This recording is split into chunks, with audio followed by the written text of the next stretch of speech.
So today, what are your thoughts of the game? Well, in typical Chester fashion, we made hard work of it. It's something that seems to run throughout the club. But no, we felt that we were always in the game and we were always in control. Again, I don't think they had too many opportunities other than the goals they got. So we knew we were going to dominate possession and dominate the ball, and it was all going to be about how we used it. They did spring a few surprises with us in terms of playing the high line. We weren't expecting that from them, but again, we felt like we could use that to our advantage with the pace that we've got in terms of out wide with Abbey and Lever, and then we had lots of pace as well in central areas with Smithy and Ash, who looked to bomb on and get past P.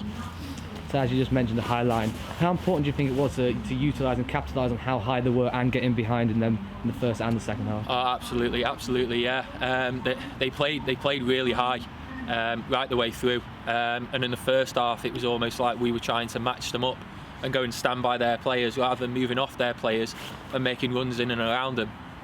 We looked to stand on them, and we mentioned that at half time, and then the second half we looked a lot better. You saw players breaking through from out wide. We talked about in training about switching the play and making sure we use our wide players, because we know that's one of our strengths, and we thought we could use that to their disadvantage and look to get in. But from there it was always going to be about the runners supporting and getting in and around them to be able to use it, and at times we did that pretty well.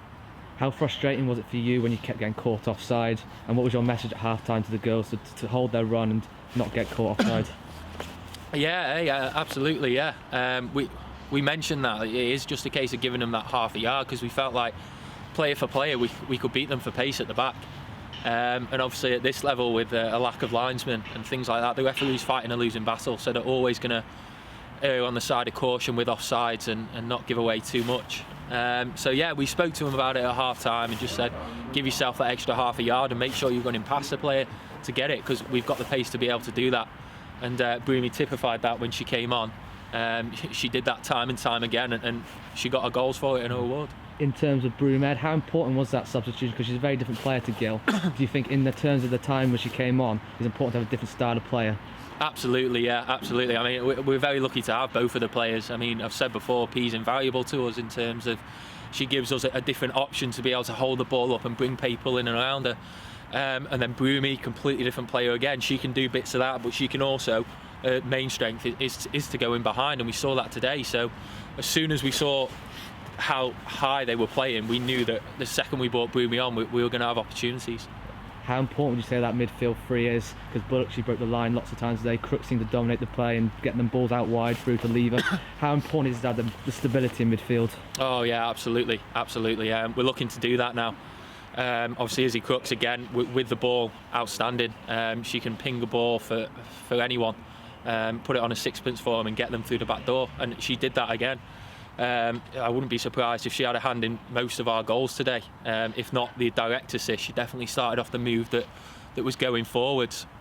But we feel that in possession we're very good and we can use the ball very well. It's more a case of what we do out of possession and the transition from attack to defence that can let us down at times. Final question, this is your second win away from home in the league.